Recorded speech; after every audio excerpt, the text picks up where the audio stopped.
J'ai acheté 8 mètres carrés. Donc là, superbe opération. Sur les travaux, 10 mètres carrés. mais sur celui-ci, tu as pris la décision de faire une chambre de moins. Ça s'est bien passé avec la copro. La GoPro, on en apprend tous les jours. Il te reste quoi une fois que tu as payé? Une fois que tout est payé, Ouais, on a euros en plus qu'on met de côté, le cash flow. on épargne. Ouais. Et globalement, tout va bien. Après, le hic. Allez, bienvenue. Allez, bienvenue dans cette nouvelle vidéo. On va prendre le soin et le temps de vous montrer une rénovation de deux appartements, deux superbes appartements en région parisienne. On est avec Thibaut, élève du Mastermind. Salut Thibaut. Salut Christophe. Tu vas nous dire un petit peu quand est-ce que tu l'as acheté, ce que tu as fait, quel est le but de l'opération et où tu en es. On va échanger un petit peu ensemble. On prendra le temps de faire le tour aussi, de ça nous faire visiter tout ça. Alors du coup, c'est deux appartements. Un appartement de 108 mètres carrés. On a été réunis par le couloir. Ok. J'ai acheté ça l'été dernier, fin d'été dernier. Ça a été acheté par un marchand de biens aux enchères. Donc c'était un syndrome de Diogène. C'est-à-dire que c'est une personne qui avait empilé énormément de choses dans toutes ces pièces. Donc l'appartement, je l'ai acheté, il a été vide. Et à partir de là, donc pour répondre aux produits du marché, on a coupé l'appartement, on a juste remis une cloison, puisque dans les plans de la copro, c'était déjà deux appartements. Donc il n'y avait pas eu besoin de faire de division, c'était déjà fait. Donc on a fermé les deux appartes et on a rénové tout pour faire un 2 pièces et un 3 pièces à côté. Donc à la base, c'était un seul lot ou tu avais déjà les deux lots? Alors ça a été vendu aux enchères un lot, mais nous on a acheté deux lots qui étaient réunis. Donc on a déjà deux lots qui étaient déjà créés avec une cave chacun. Et du coup, au niveau de la copro, tu as eu des démarches à faire ou pas? Zéro démarche, puisque c'était déjà dans les plans. Et il y avait juste à fermer l'appartement avec une cloison. D'accord. Donc tu avais deux compteurs? Il y avait deux compteurs. Ok. Donc, tout était déjà... Pas de démarche au niveau. Zéro démarche. Ok, top, magnifique. Quand tu achètes les appartements et tu les achètes du coup à un marchand de biens qui les a pris aux enchères, tu as été aux enchères avec lui, c'est ça? Non, c'est une bonne connaissance, ça fait partie de mon réseau. Et du coup, je les ai achetés une demi-heure après qu'il les ait achetés aux enchères. Ok. Donc, il n'y a pas eu de publicité ni rien du tout. Et puis, les presses sont faits assez facilement dans la foulée. Donc, superbe opération pour lui puisqu'il ne mobilise pas de trésor. Superbe opération pour toi parce que tu les touches à un prix canon. Ouais. Tu les as achetés combien? J'ai acheté 8 mètres carrés à 530 000. Donc, ça veut dire qu'on a 4 009 du mètre. Et normalement, pour un prix de marché qui se trouve aux alentours de 8 000, c'est ça? 8 000, ouais. Ok. Donc là, superbe opération. Sur les travaux, on va voir un petit peu les travaux que tu as fait. Là, t'es revenu à combien du mètre carré? On était à 150, 1500 du mètre carré. 1500 du mètre carré. Finition, Ok. l'amélioration du DPE et conception suivie par l'architecte. Donc toi, t'as rien fait.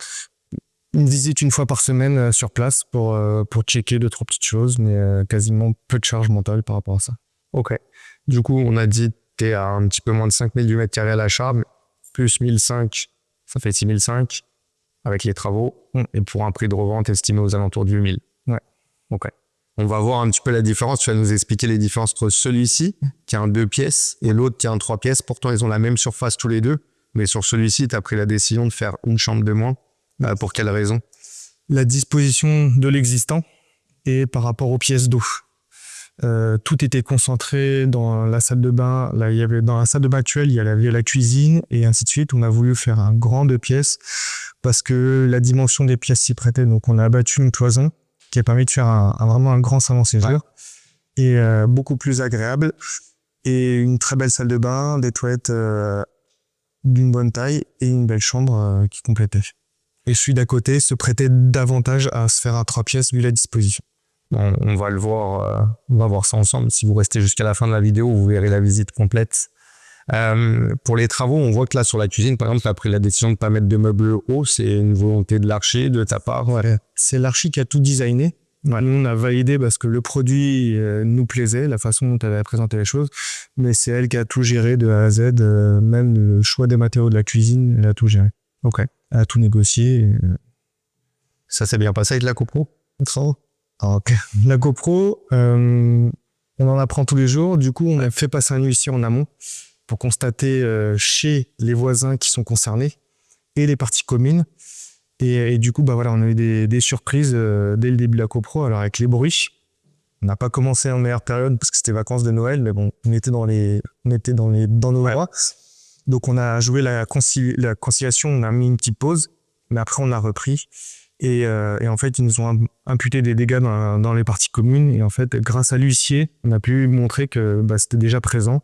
Et l'entreprise a été parfaite sur ça, sur la communication, la protection des parties communes. Donc l'huissier, ça a été un gros gain, en tout cas pour éviter les prises de tête. Mais ça, c'est bien joué. C'est un bon conseil que de faire passer un huissier avant de commencer les travaux pour pouvoir vérifier que dans les parties communes, l'état des parties communes, afin qu'on ne dise pas après, voilà, c'est toi qui as abîmé ou n'importe. Donc ça, c'est une très bonne idée. Même chez les gens, parce que du coup, avec les vibrations, les gens peuvent ne pas avoir vu une fissure chez eux et d'un coup se dire, ça vient des travaux, alors que non, c'était présent avant. Au moins, c'est se protéger de beaucoup de choses. Parce que l'huissier, il est passé dans chaque appartement pour constater tous les appartements concernés, donc les voisins du dessus, voisins du dessous. Incroyable. Ok, ouais, super. Et ça, c'est toi ça a été à ta charge? Ouais. Ça t'a coûté combien? C'était 350 € le passage d'huissier. Ok. Donc pas énorme, mais par contre, ça nous fait côté problème. Ouais, parce que sinon, t'aurais eu peut-être la porte à repayer ou des choses comme ça, donc ça t'aurait coûté plus cher. Hein. On a tout le vernis de l'escalier, puisqu'ils voulaient qu'on fasse l'escalier, les parties. Bref. Oui, ok. Ça vaut quoi, t'es sûr? Magnifique. Est-ce qu'il y a eu des particularités que tu as eu à traiter sur les travaux? Là, on voit que les finitions c'est un truc de fou. Est-ce que tu as eu des trucs à gérer? Comment tu as choisi l'entreprise? Alors, le plus important, c'était le DPE. Ouais. Donc, on a fait passer un diagnostiqueur en amont pour faire un DPE projeté. On a augmenté l'isolation des murs. Donc, on a isolé tous les murs par extérieur, VMC. Tu as isolé les murs par extérieur? Par l'intérieur. Ouais. Donc, il y a une isolation à l'intérieur des murs. Alors, on le voit, c'est le décroché que tu as là. Ouais. Qui est un peu plus important. Et du coup, le choix des radiateurs, c'est pareil pour... les ballons, tout, ça nous a permis de choisir beaucoup de produits en fonction de ça, et la VMC aussi pour améliorer la note, ce qui fait que les deux sont en D. D'accord. Okay. Et à la base, ils étaient en F et G. F et G. Ouais, magnifique. Et ça, tu l'as gagné grâce au radiateur, grâce à l'isolation, la VMC. Les fenêtres, t'as rien touché? Les fenêtres, elles étaient déjà comme ça, c'était de la bonne fenêtre.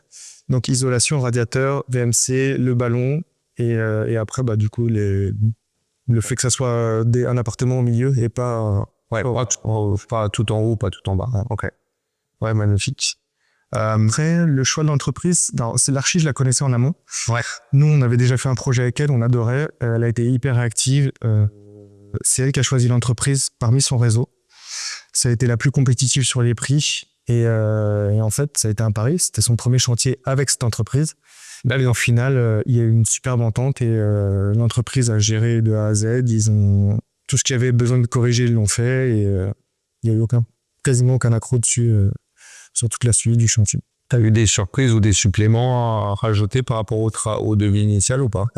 Ouais, des choses qu'on n'avait pas pu chiffrer en amont. Donc, il y a quelques rajouts, notamment les portes, les serrureries des portes, les interphones. Et après, des ajustements, des choses qu'on n'a pas pu faire parce que l'ajustement dans les travaux, un placard qu'il a fallu faire sur mesure et pas acheter tout fait ou quoi que ce soit. Et sur les serrures, comme tu disais, et les interphones, pourquoi ça n'a pas été chiffré en amont? Ça faisait pas partie des priorités. Ça, c'est l'entreprise et l'archi qui n'ont pas voulu mettre ça tout de suite en amont et faire venir un spécialiste. Et alors, les interphones, savoir si c'était un contrat de la copro de gérer ou si c'était l'entreprise.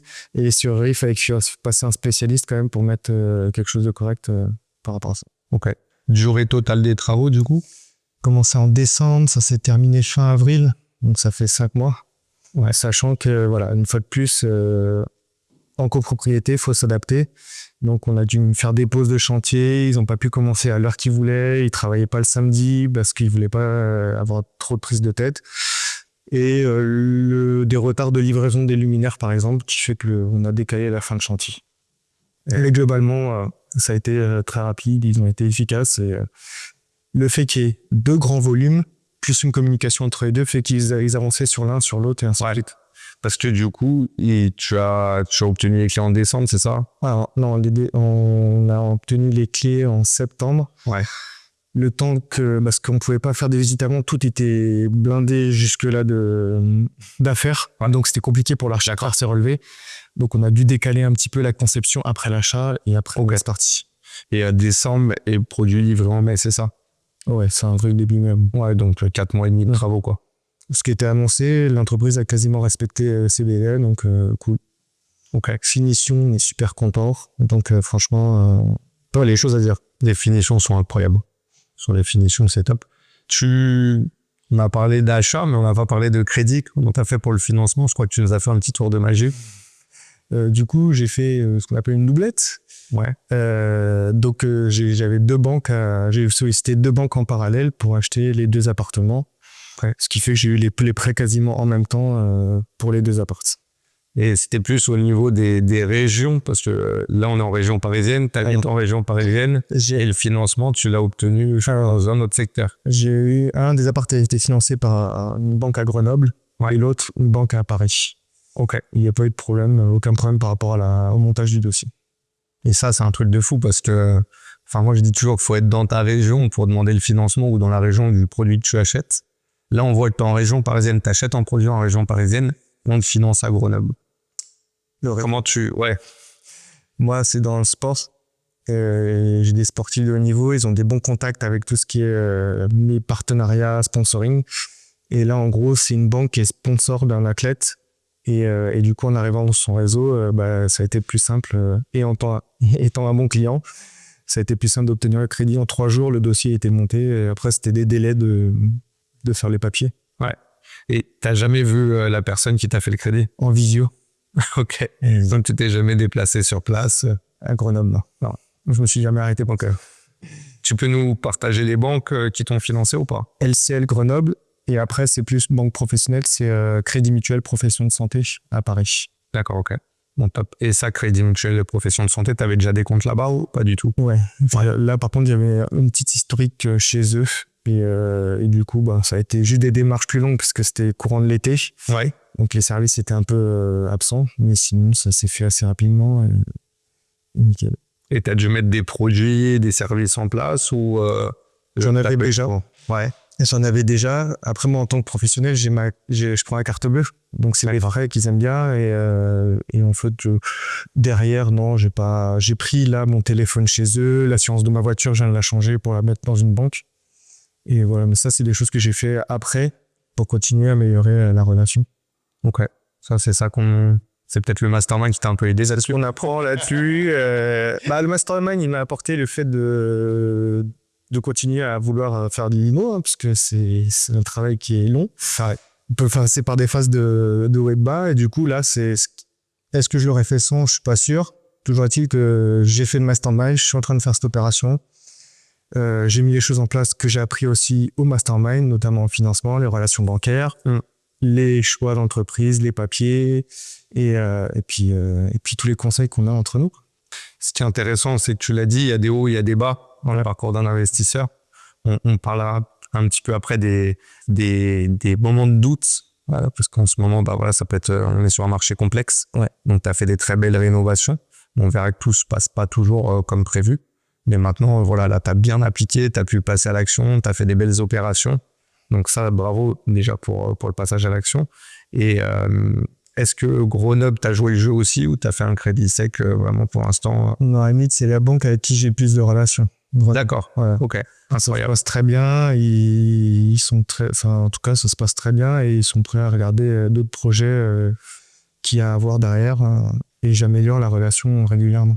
Ok. Au niveau des conditions, c'était des bonnes conditions que tu as obtenues pour les 2 biens ou? Alors, il y avait une offre commerciale du LCL à ce moment-là, donc par rapport au taux, j'ai une très bonne offre ici. D'accord. Par rapport au taux d'à côté, c'était juste d'avoir le crédit déjà. Après, le but, c'est de revendre derrière. Donc, c'était surtout d'avoir du différé. Ouais. Donc, ce qui t'intéressait, c'était vraiment le différé. Donc, j'ai eu 1 an sur un et 6 mois sur l'autre. Donc là, effectivement, il y en a un qui a démarré, mais depuis 2 mois, c'est raisonnable. Ok. Et en termes de conditions sur les indemnités de remboursement anticipé, tu as pu négocier ça? Normalement, c'est exonéré. D'accord, ok. Bon, top. Il n'y a pas eu de surprise de ce côté-là. Sur les banques, tu as vraiment... c'était 100% une réussite. Pas de problème, d'autant plus que tu l'as obtenu très rapidement, tes crédits. Ouais.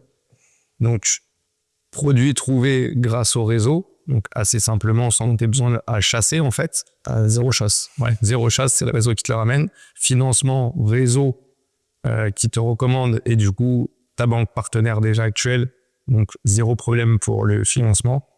Au niveau des travaux, ça s'est super bien passé grâce à l'Archi. L'Archi, tu l'as connu comment? Le réseau aussi? La famille. Donc, un réseau différent, mais qui s'intéresse à l'immobilier aussi.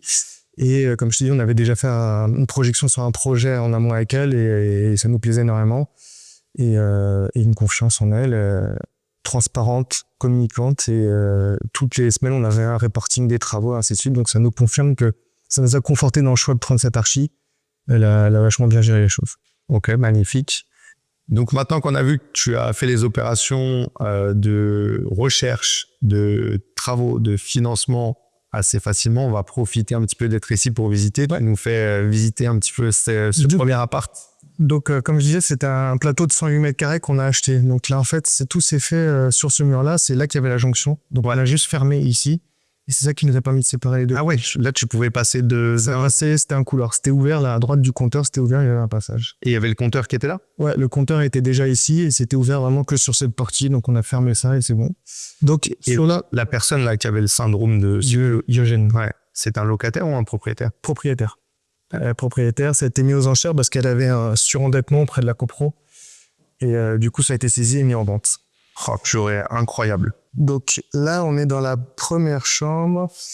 Ah, parce que t'en as une autre cachée? Alors, non. Elle est dans le T2. Donc on a... Même parce qu'elle est... Oui. Donc là, on est dans la chambre du T2 qui fait entre 12 et 13 mètres carrés de mémoire. Ok. Le choix a été pris ici de faire qu'une seule chambre parce que du coup, tu vas voir. Donc on a voulu mettre un dressing déjà pour que ça soit équipé. Ça, c'est plutôt cool. Ouais. Même tout ce qui est matériel électrique, fourniture et tout, c'est vraiment Schneider, c'est super marque. On est dans une ville très belle. Prix mètre carré intéressant et on voulait mettre de la finition. Donc c'est obligé. Même on le voit sur tes luminaires, t'as vraiment du... Enfin, ça en jette, quoi. T'as l'effet waouh quand t'arrives. Ouais. Du coup, là, dans le couloir, on a voulu... Il y avait deux arches déjà existantes. Ouais. Là, les as conservées. Conservé et l'arrondi, ça c'est le petit coup de l'Archi. Je crois que c'était ta touche perso. Non, c'est l'Archi qui a voulu. Donc c'est les arches de l'Archi, ça. On a refait toutes les moulures. On a respecté un peu l'Haussmannien. Du coup, ici, de toilette équipée. Ouais, toilette, ça c'est... T'as mis des WC suspendus? Ouais, suspendus. Et puis là, voilà, salle de bain. Donc on a vu la configuration. Les fenêtres, on a voulu mettre et les évacuations. On a voulu mettre une baignoire. Et puis on a équipé la salle de bain, du coup finition, luminaire. Et du coup là-dedans on a le ballon qui est dans le placard. Des rangements. Sur le choix baignoire, pourquoi baignoire plutôt que douche? C'était par rapport à la fenêtre. En fait, et les évacuations qui étaient de ce côté-là. Il y a la colonne montante aussi. Du coup, la douche était compliquée d'optimiser. Donc on a préféré mettre une baignoire pour simplifier tout ça. Ok. Sur les charges de copro, il y a quoi qui est inclus dedans? Il y a l'eau. Il y a que l'eau, puisque après c'est chauffage. Nous, on a un chauffage individuel, donc il y a que l'eau. Et après, les charges communes, nettoyage, ménage dans les parties communes, ainsi de suite. Et du coup, ici, il y avait deux pièces qui étaient à peu près égales de 14-13 mètres carrés. Donc on a enlevé la paroi au milieu. On a fait venir un ingé béton structure en amont pour valider ça et une fois de plus se protéger de la copro. C'était un mur porteur? Non, il était semi-porteur, mais on a voulu s'assurer de tout. Et donc, pas besoin de faire de renforcement? Rien du tout. Mais avec le temps, c'était du mâche-fer, tout peut devenir semi-porteur, donc on a voulu s'assurer. C'est pareil, c'est un petit investissement, mais derrière, on est tranquille. Et du coup, ça nous fait un salon séjour de 26 mètres carrés à peu près. On a gardé l'ancien parquet, ils ont reponcé, on a reverni, fondu, reverni, et puis après, le choix était de mettre la cuisine ici. Et voilà. Ok. T'as tout équipé, four. Ouais. Cuisine entièrement équipée, lave-vaisselle. Non, lave-linge. La vaisselle et lave-linge. La vaisselle et lave-linge, frigo. Frigo, four micro-ondes, plaque. Donc ça, c'était un choix de ta part pour la revente, pour faciliter. Ouais. Ok. Très beau produit. Le choix des matériaux, c'est pareil, c'est l'Archi. C'est toi qui as validé, c'est quoi? C'est l'Archi. Travailleuse. L'Archi, on a fait un tour chez un cuisiniste avec elle, mais c'est l'Archi qui a tout choisi. On a validé derrière parce que ça nous plaisait, de toute façon, ce qu'elle présentait. Pareil pour les luminaires, c'est elle qui a tout choisi. Et le but, c'était vraiment essayer de mettre de la qualité pour que Pareil, hein, les finitions les corniches, tout a été repris. Ouais, ça sent magnifique. Magnifique. T'as combien d'auteur sous plafond là? 2 mètres, 2 mètres 70, 2 mètres 80, je crois. Ouais, c'est vraiment super beau. Tu nous fais visiter l'autre? Ouais.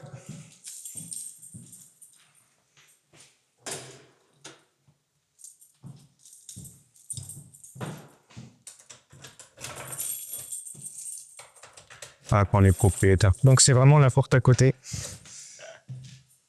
Et voilà, donc là en fait c'est un T3. Donc là, on voit ce fameux Le mur. Ouais, le mur. Alors là par contre on a déplacé le compteur pour l'ouverture de la porte. Donc la cuisine qui est juste ici. Alors, attends, je peux fermer la porte. Pour être tranquille. Donc là, là c'était vraiment tout pourri et le but c'était de redessiner les toilettes ici. On n'avait qu'une pièce d'eau ici. Donc on a voulu faire la cuisine tout équipée pareil. Donc ici, c'était quoi la base? C'était cuisine, salle de bain, toilette. Cuisine, salle de bain, toilette sur cette surface-là? En fait, c'était une pièce qui était vide, complètement vide, mais les arrivées et les évacuations sont ici. D'accord. Ah ouais. Ok. Putain, mais franchement, c'est stylé. L'aménagement qu'elle a fait, c'est bien pensé. T'as tout, c'est ultra pratique. Franchement, c'est bien fait. Top. Franchement, canon. Ouais, on est très content du résultat. Donc après, bon, les toilettes. Alors, ici, on a coupé l'électricité. Un coup, la salle de bain, qui est une petite salle de bain, mais pour un T2, un T3 plutôt. Dans ce cas-là, parti pris, c'est... Ouais. Ouais, il n'y a pas la lumière. Non, ça a été de mettre la douche. Ouais. Ouais, mais la douche, c'est bien pensé aussi parce que t'as quand même... là, l'espace, c'est un bac de combien? 90 par 90? Peut-être même un peu plus. Ouais, un peu d'eau. Ok. Ouais, franchement, c'est propre. Avec les trucs et tout, c'est bien décoré, c'est bien agencé. Magnifique. Donc ici, il y avait un placard existant au fond du couloir, on l'a conservé. Et puis alors là, voilà, dans un T3, donc des surfaces un peu plus petites, mais le salon qui donne accès à la... Sur une chambre. Ouais. Attends, j'enlève le matos du caméraman parce que non, mais partout, oui. Donc ici, on a la chambre, une petite chambre. Le but, c'était vraiment de conserver un T3. Ouais. Donc il fallait absolument qu'on ait nos 9 mètres carrés. D'accord, ok. Obligatoire. Donc, chambre enfant. Stylé, ouais. Ça, c'est 9 mètres carrés? Ouais. Top. Avec le petit design, Ça, la petite touche de l'archi. exactement. La porte aussi. Ça, c'est ça, chez le roi Merlin. Ça, je te le dis, c'est le roi Merlin. J'en suis sûr. Je le connais. J'ai mis le même dans le bureau. Et du coup, ici, Et là, la dernière plus chambre. grande chambre. Qu'on a quoi en surface, celui-là? C'est la surface de l'appart. Non, de la chambre. 13 mètres carrés. 13 mètres carrés, celle-ci? Ouais. Ok. Et avec, du coup, on a mis des placards et T'as mis des rangements. les rangements aussi à côté. Et le mobilier, c'est quoi? Mobilier, c'est l'archi qui l'a loué pour, parce qu'elle voulait faire un shooting. Je pense qu'elle est contente de son travail de la réno. Ouais. C'est pour ses réseaux à elle. Ok. Bon, bah, génial. Gagnant-gagnant. Gagnant-gagnant. En termes de surface, donc sur les deux apparts, c'est quoi? C'est 52,90 et 52,52 mètres carrés. 52. Ok. Et celui-là, comme je l'ai dit tout à l'heure, il est en D aussi. Donc, isolation des murs par l'intérieur, les radiateurs et appartements au milieu d'immeubles. Ok, top. Donc, tu es content de ton OP? Tout s'est bien passé jusqu'ici? Tout va bien. Et globalement, tout va bien. Après, le hic, mais ça, c'est de l'impatience, c'est la vente. Donc, voilà, on a mis en vente il y a un mois. Ouais. Mois de mai. Donc, assez compliqué. Banlieue riche. Donc, potentiellement, les gens partent. Marché un peu particulier en ce moment. Donc, voilà, on n'est qu'à un mois de vente. Pour l'instant, ça bouge pas beaucoup. Maintenant, on attend de voir le mois de juin où ça devrait être un mois qui est plus dynamique. Ouais. Et voir ce que ça donne. Ça, c'est un peu... Enfin, c'est marrant et pas marrant, mais on voit ton inquiétude. Ça fait qu'un mois que c'est en vente. Alors, certes, c'est des très beaux produits, mais comme tu as dit, on est sur un marché qui est complexe. D'autant plus qu'on est au mois de mai avec tous les ponts. Donc là, je pense que ça va être le bon moment et que ça devrait se vendre sur le mois de juin. D'autant plus qu'il y a plusieurs montages sympas, notamment avec des membres du Mastermind. Peut-être qu'il y a des gens qui peuvent être intéressés par des produits patrimoniaux. Tu as des beaux produits. C'est quoi tes inquiétudes aujourd'hui? C'est des projets. On a des alors on est un peu fixe, bloqué. Moi, mon état d'esprit, c'est par rapport à ça.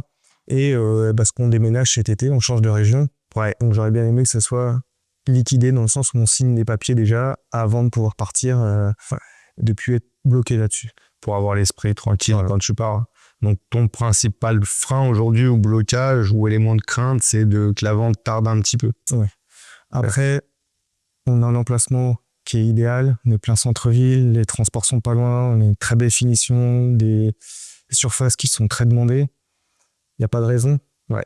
C'est juste quand on a envie que ça se passe. Bah, c'est intéressant parce que même au moment où on sortira la vidéo, il y aura certainement un décalage de 2-3 mois. N'hésitez pas à mettre en commentaire si vous voulez savoir si Thibaut a vendu. On vous dira s'il a le sourire ou si c'est compliqué. Mais en tout cas, je pense voilà, il n'y a pas de crainte à avoir. Après, l'immobilier, c'est comme ça, il y a des hauts, il y a des bas. Tu es passé sur une opération qui s'est super bien goupillée du début à la fin. Donc franchement, ça, c'est canon. Tu as assuré là-dessus, que ce soit sur la recherche, tu n'as pas pris trop de temps, la recherche de financement, les travaux, tout était parfait. Là, la mise en vente, un mois, je pense pas que ça traîne. C'est juste que voilà, le marché aujourd'hui est ce qu'il est. Et d'autant plus que on était sur un mois qui n'était pas top. Mais là, ça va le faire, il n'y a pas de raison. Donc, c'est quoi après la suite, tes projets? Les projets, c'est on part dans la région toulousaine. Donc, investir là-bas en tant que résidence principale pour changer de vie et puis continuer à développer là-bas. Ok. Donc, tu veux continuer à faire là-bas des opérations locatives ou peut-être de marchand même? Partir déjà sur du locatif. Maîtriser le secteur. Ouais. Là, on a un an où on sait qu'on va louer. Donc, commencer à faire un réseau, discuter, échanger, participer à des échanges sur place. Et après, plutôt du locatif. Puis une fois que tu auras une meilleure connaissance du secteur, on verra les propositions, s'il y a du marchand à faire. Ouais. Et on n'en a pas parlé, tu avais déjà fait des opérations avant celle-ci? Notre ancienne résidence principale, sur Saint-Maur, donc une ville à côté, où là on avait fait surélévation, rénovation complète. Donc là on avait fait une opération comme ça. On a un investissement locatif qu'on a en Airbnb ici, qui tourne très bien. Et après du patrimonial, parce que moi je suis profession libérale, donc mon cabinet qu'on a acheté. Ouais. Et tu as fait une opération avec ta sœur aussi, il me semble. On a acheté un studio avec ma sœur au même marchand de biens. D'accord, ok. Et qui est dans une ville pas loin, et c'est pareil, une rénovation. Alors c'est un studio de 21 mètres carrés, mais super bien placé, parking, ainsi de suite, donc pas de problème là-dessus. Ok, magnifique. Donc plus des investissements patrimoniaux. Ouais. Après, tu as le Airbnb, il me semble, qui te génère pas mal de cash flow. Ouais. Là, il est très positif, c'est un petit produit de 18 mètres carrés, et pourtant, avec un crédit de 529 €, on est à entre 1007 et 2005 de revenus bruts mensuels. Ok. Et te reste quoi une fois que tu as payé tout ce que tu avais payé? On est entre 500 € une fois que tout est payé. Ouais. On est à 500 € en plus qu'on met de côté de cash flow. On épargne. Ouais. Donc, 500, voilà, ça fluctue entre 300 et 700 pour être large. Qu'on met de côté en épargne pour ça. Ok, génial. Merci beaucoup Thibaut pour la transparence, pour le partage, pour la visite du bien. C'était un superbe opération. Moi, j'ai pas de doute sur le fait que ça se déboucle prochainement. Donc, tu as fait l'opération, ça a pris un peu de temps. Comment ça se passe autour de toi? Est-ce que tu as eu des critiques? Est-ce que tu as eu des gens qui t'ont plutôt encouragé? Que ça soit ta femme, tes amis, ta famille? Alors après, sur l'entourage, les gens ne sont pas très passionnés par l'immobilier. Donc, ils ne t'y intéressent pas. Ils ont des appréhensions. Tous les freins qu'on peut avoir, ils les ont. Ouais. Du coup, moi, je fais mon petit bonhomme de chemin. Ma femme, elle me suit à fond. Elle a adoré le suivi du projet et le rendez-vous. Maintenant, on attend la fin vraiment du projet.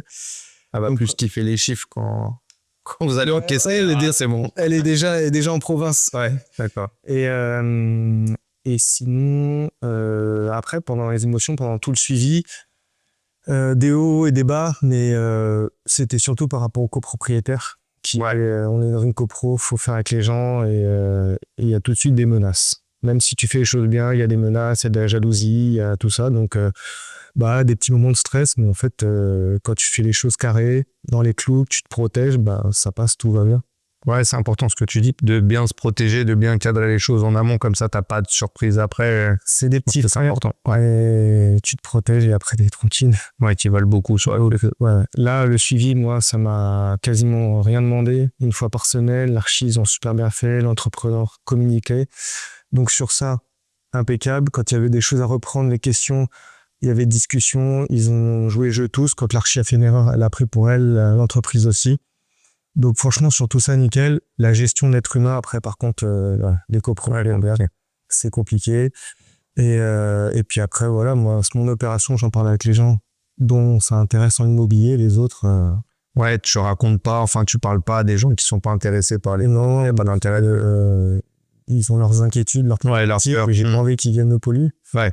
Donc, C'est vrai que ça, c'est un sujet délicat. Souvent, quand on fait des opérations, bah, il y a des gens qui sont pas forcément dans l'IMO, qui s'intéressent pas et qui vont te transmettre les peurs, les craintes qu'ils ont. Surtout que là, bah voilà, on l'a dit tout à l'heure, t'es peut-être sur un moment où tu te dis, bah ça fait un mois que c'est en vente, qu'est-ce qui va se passer?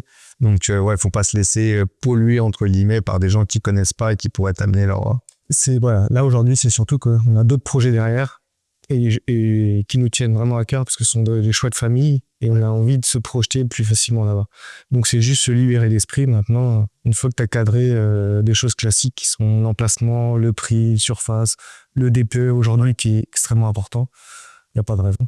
Ok, top. Au niveau de ton épouse, elle s'intéresse aussi à l'immobilier, elle fait de l'immobilier avec toi vraiment ou elle suit un peu plus de loin? Elle suit de loin, elle est toujours partante. Ouais. Mais c'est moi qui vais chapeauter le plus. Mais s'il y a besoin d'un coup de pouce, elle sera là, elle fera le nécessaire, mais c'est pas sa priorité. D'accord, ok. C'est vraiment quelque chose qui m'intéresse moi. Ok, nickel. Et justement, on va parler un peu chiffres. Ouais. On a fait le tour du projet, donc si tu peux nous redonner le prix d'acquisition. Donc 530 les deux. Travaux 125 les travaux, 25 de cuisine, suivi de l'archi 8000. Donc on a entre 158 et 160. Revente estimée, le but c'est d'aller chercher une plus-value toute taxe payée à 80 000 euros de taxes. Donc ouais, 80 000 euros de bénéfice. De plus-value. Voilà. Ok. Pour une journée par semaine d'investi dans le projet. Sur une opération, on va dire entre le temps là où ça va se finaliser, je pense un an. Ouais. Donc j'ai une opération d'un an, 80 000 de bénéfices. Bonne opération. Bonne opération, sachant que j'ai mon boulot, j'ai ma famille, et puis je suis parti en vacances entre-temps quand même. Ouais. Et t'as pas géré grand-chose. Non. Donc vraiment top. Voilà, le but c'est pas de vendre encore une fois du rêve, mais vraiment toi t'as pris le parti pris de pas de déléguer, de pas réaliser les travaux, de pas avoir cette gestion au quotidien, ces prises de tête. T'as tout bien fait, ça c'est important de le préciser parce que tu t'es encadré, tu t'es entouré, t'as pris un huissier pour faire les constatations, pour mettre tout aux normes. Tu me parlais aussi, tu nous as parlé de la poutre que t'as fait enlever, enfin du mur, où t'as fait faire venir une entreprise avant pour analyser. Donc tu t'es vraiment bordé, protégé, donc ça c'est cool. Bah, le but, c'est d'être un professionnel, d'être le plus irréprochable. Après, c'est aussi de la tranquillité. C'est les petits vrais. C'est jamais agréable à payer, mais quand derrière, ça te sort d'une situation parce que tu as fait ce qu'il fallait, bah, en fait, tu es tranquille. Ouais, je pense qu'aujourd'hui, il faut plus voir, ok, ça a un coût, mais combien ça te rapporte de l'avoir fait, tu vois. Tu parlais de la cage d'escalier tout à l'heure. Ça t'aurait coûté beaucoup plus cher si tu l'avais pas fait. Donc, carrément, ouais, c'est top. Ok, bah merci pour cette transparence. De rien. Et merci à vous de nous avoir suivis. Si cette vidéo vous a plu, n'hésitez pas à liker, à commenter et surtout à vous abonner et à partager la chaîne.